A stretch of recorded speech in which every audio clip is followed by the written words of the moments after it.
Hello friends, आप लोग सब कैसे हो। मैं भी बहुत अच्छी हूँ। मुझे उम्मीद है आप लोग भी बहुत अच्छे होंगे। ये सुबह का टाइम है, लगभग 5:30 के आसपास का टाइम है और अभी मैं खाना बनाना शुरू कर दी हूँ। ये बीन्स, आलू, टमाटर और मटर को मैंने ऐसे उबालने छोड़ दिया हुआ है और इसकी तड़के भी मैं लगा लूँगी। आज खाने में मैं यही बना रही हूँ। रोज़ाना खाने में मेरी कोशिश होती है फ्रेंड्स कि मैं बहुत कम तेल इस्तेमाल करूं, क्योंकि अब बढ़ते उम्र में इन सब चीज़ों को परहेज करना ही अच्छा है। कम खाएंगे तो ज़्यादा दिन तक खा पाएंगे और ज़्यादा तेल मसाला यूज़ करेंगे तो कम दिन तक मसाले वगैरह यूज़ कर पाएंगे, खा पाएंगे। यही सोचकर मैं खाना बनाती हूँ ताकि परेशानी ना हो, क्योंकि मेरे हस्बैंड तो वर्कशॉप का काम करते हैं और हम लोगों को बहुत मेहनत करनी पड़ जाती है। सारा दिन भर की थकान, रेस्ट नहीं होता है, तो इसलिए मैं मसाला बहुत कम ही डालती हूँ खाने में। और वैसे भी ये बुरा नहीं लगता है। सुबह का खाना अलग होता है हमारे घर में और शाम का भी अलग बनाना पड़ता है, तो ये हम लोग कम ही तेल यूज़ करते हैं। तरह तरह की बीमारियाँ दोनों को अलग अलग तरह से है, तो हम दोनों यही इस्तेमाल करते हैं कि दोनों को बराबर बैलेंस करके चले। किसी को चावल पसंद नहीं है, किसी को रोटी पसंद नहीं है, ऐसा होता है हम दोनों का, तो यही मेल मिलाप करके खाते हैं हम दोनों। फ्रेंड्स, मैं यहाँ पर मछली बनाई हूँ और सेमी आलू डाल करके, वो बहुत हल्का सा जीरा आदि और मिर्चा पीस के यहाँ मैंने कुकिंग के लिए आलू भूजे और बीट को भूंजा हुआ है और साथ में रोटियाँ बनाई हुई है मैंने। और ये सब काम ख़त्म हो जाएगा जल्दी जल्दी, तो मैं छत पे आज बहुत काम बाकी है, वो मैं आप लोगों को पूरे विस्तार से बताऊंगी। आज का जो है पौधे को चुनी हूँ वो है मेरा स्पाइडर प्लांट, और ये स्पाइडर प्लांट मेरा बहुत फेवरेट प्लांट में से एक है। जब मैं पेड़ पौधे लगाना शुरू की थी गार्डनिंग का, तो उस वक्त मेरे पास में ये सबसे पहला पौधा आया था, ये स्पाइडर प्लांट। अभी लगभग 2:15 के आसपास का टाइम है और बर्ड्स आना शुरू हो गई हैं यहाँ पर वो नहाने के लिए। मैंने पानी रखा हुआ है, वो यहाँ पर अभी नहाती हैं चिड़ियाँ सब, तो यही मैं काम करते रहती हूँ, चिड़ियों को भी देखती हूँ। और अभी ये बगीचा जो है साफ़ करने का जो वक्त मिलता है इस टाइम में भी कर लेती हूँ। कभी कभी बहुत तेज़ धूप में काम करने बहुत असुविधा हो जाता है। देखिए, मैंने ये जगह को पूरा खाली कर लिया और पहले एडेनियम को पहले रखा है, फिर गुलाब को रखा, क्योंकि ये जो बंदर आते हैं तो हाथ के पास में जो जो प्लांट मिलता है वो खाते खाते जाते हैं, तो ये लोग एडेनियम खाते नहीं हैं। फ्रेंड्स, यही है मेरे स्पाइडर का प्लांट और मैं आज इसी के बारे में विस्तार से आप लोगों को बताऊंगी। ये स्पाइडर का प्लांट देखिए, इसमें जो एरियल रूट्स है ये सब निकल निकल के बाहर आ गए हैं, सारे पफ बड़े हो गए हैं और इसमें बहुत सारे गंदे पत्ते वगैरह पड़ गए हैं, तो मैं इसको साफ़ करी हूँ अच्छे से और साफ़ करके जितने पुराने पत्ते हैं, सूखे पत्ते हैं, उनको निकाल ली हूँ।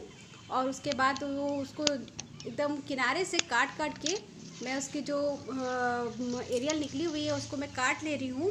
और काट के देखिए गंदे हैं पत्ते, तो उसको मैं साफ़ कर ले रही हूँ और इसके बाद इसके लिए मैं एक गमले में सबको लगा दूँगी। फिर फ्रेंड्स, ये सब बहुत ज़्यादा हो जाता है ना, तो मेरे फ्रेंड्स लोग और आते हैं, पूछते हैं कि ये है प्लांट तो मुझे दे दीजिए, तो मैं उनको दे देती हूँ।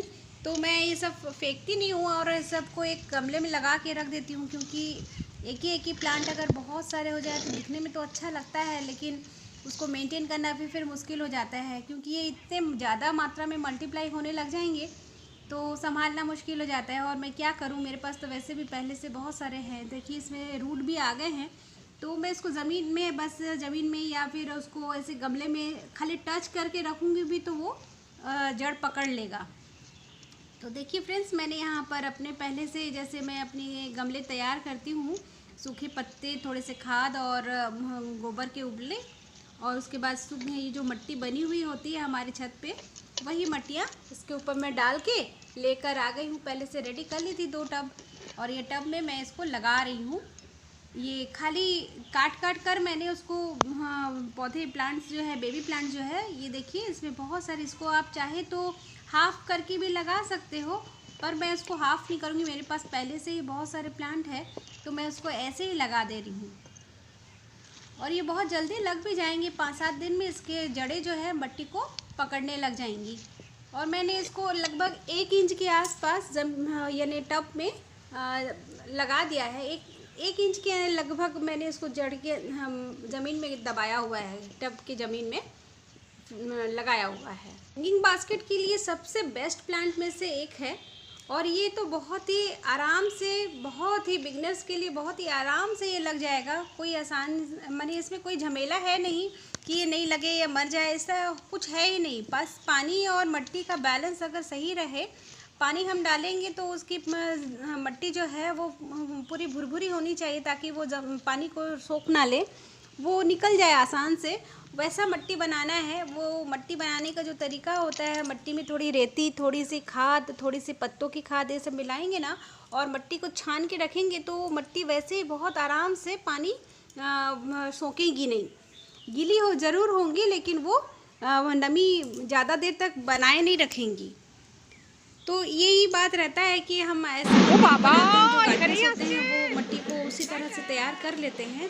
फ्रेंड्स, ये हम रास्ते में शाम को घूमने निकले थे वॉकिंग के लिए, तो ये जाते पे हम लोगों को ये विसर्जन का एक दृश्य दिखा। देखिए आजकल परिवार में जो भगवान का जो मन्नत वाली भगवान की पूजा होती है ना, पूजा के बाद में विसर्जन के लिए लेके जाया जा रहा है गंगा घाट पर। तो ये 2 बने हुए हैं मिकी माउस का जो मुखौटा डाल के रखा हुआ है। तो ये बच्चों को यहाँ पे खेल रहे थे तो दौड़ते हुए उसने आया और शेक किया तो बहुत अच्छा लगा। लेकिन देखिए कितना सुंदर लगता है ना, भगवान को जब हम लेने जाते हैं ना तो ऐसे ही गाजे बाजे के साथ में लेके जाते हैं, लोग झूमते झूमते नाचते हुए जाते हैं। और जब भगवान का विसर्जन होता है तो इसी आस में कि भगवान को हम फिर दूसरी मूर्ति को लेके आएंगे और इस माँ को हम विदा कर देंगे, क्योंकि हिंदू धर्म के हिसाब से माँ की जब देवी आराधना पूजा हो जाती है तो हम उसका विसर्जन कर देते हैं। यही तो नियम है। खैर फ्रेंड्स, ये ब्लॉग आप लोगों को कैसा लगा ज़रूर कमेंट करके बताइएगा हमें। स्पाइडर प्लांट के बारे में अगर कोई जानकारी चाहिए होगी तो मुझे कमेंट्स कर सकते हैं। आप लोग सब अच्छे से रहिएगा फ्रेंड्स। बहुत जल्द मिलती हूँ अगले ब्लॉग में। Bye friends.